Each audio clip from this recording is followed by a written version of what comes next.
Tu écoutes l'épisode 1 de Maligne Podcast, les 5 signes qui montrent qu'il est temps de te lancer dans un nouveau projet professionnel.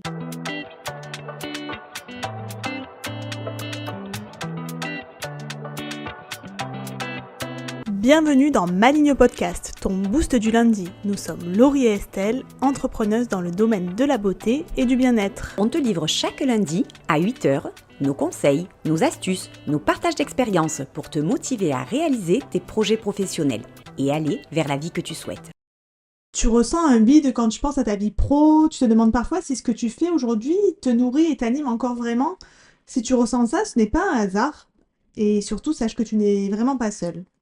On va te partager aujourd'hui les 5 signes qui montrent qu'il est sûrement temps pour toi de te lancer dans un nouveau projet, qu'il soit professionnel ou personnel. Et toi, Laurie, tu as déjà ressenti ce manque d'alignement, ce besoin de changement? Alors moi, plein de fois Estelle dans ma vie, ça m'arrive régulièrement et moi je refais tout, je repars tout du début, je recrée et j'ai pas peur. Et toi? Mais moi, ça m'est arrivé récemment, là, j'ai eu vraiment un petit passage à vide et j'ai eu besoin d'avoir une nouvelle activité. Mais je n'ai pas arrêté mon travail principal parce que moi, j'ai quand même ce besoin de sécurité malgré tout et j'ai un petit peu la trouille. Le premier signe qui montre qu'il est temps pour toi de te lancer dans une nouvelle activité ou dans un nouveau projet professionnel, c'est quand tu n'es plus aligné avec ce que tu fais au quotidien, quand tu ne vibres plus, quand tu ne ressens plus d'excitation, quand les lundis sont devenus une angoisse. C'est un premier signe. Le deuxième signe, c'est quand ton énergie chute quand tu parles de ton quotidien. Quand on te demande ce que tu fais dans la vie, est-ce que tu réponds avec fierté, avec entrain, ou est-ce que tu bâcles, tu souris jaune, tu minimises? Observe-toi, tu sais, le langage corporel vraiment ne ment pas. Si parler de ton activité est un vide, c'est un vrai signal. Le troisième signe, c'est quand tu es attiré par le projet des autres. Si tu suis des gens qui lancent leur marque, qui créent leur activité, qui parlent de liberté, de flexibilité, et que tu ressens ce mélange d'admiration, de frustration et même parfois un peu de jalousie, c'est pas que tu es attiré par les autres, c'est que tu vois en eux ce que toi tu aimerais instaurer ou atteindre chez toi. Le quatrième signe, c'est que tu commences à rêver d'autre chose, peut-être en cachette ou même ouvertement. Tu as peut-être un dossier idée dans ton téléphone, un projet que tu écris secrètement dans un carnet. Tu t'informes, tu regardes des vidéos, des podcasts, comme celui-ci par exemple.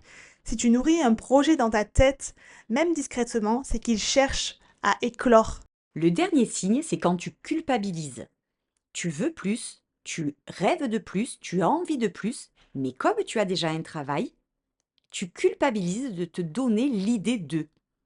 Mais au fond de toi, tu sais très bien qu'il te manque ta liberté, qu'il manque du sens à tes actions et que ce n'est plus possible pour toi de vivre ainsi. Si tu t'es reconnu dans un ou plusieurs de ces signes, ce n'est pas un hasard, c'est que ton corps, ton esprit te demande vraiment de partir sur un nouveau projet, de t'écouter. Tu sais, écouter ton intuition, c'est vraiment important dans la vie.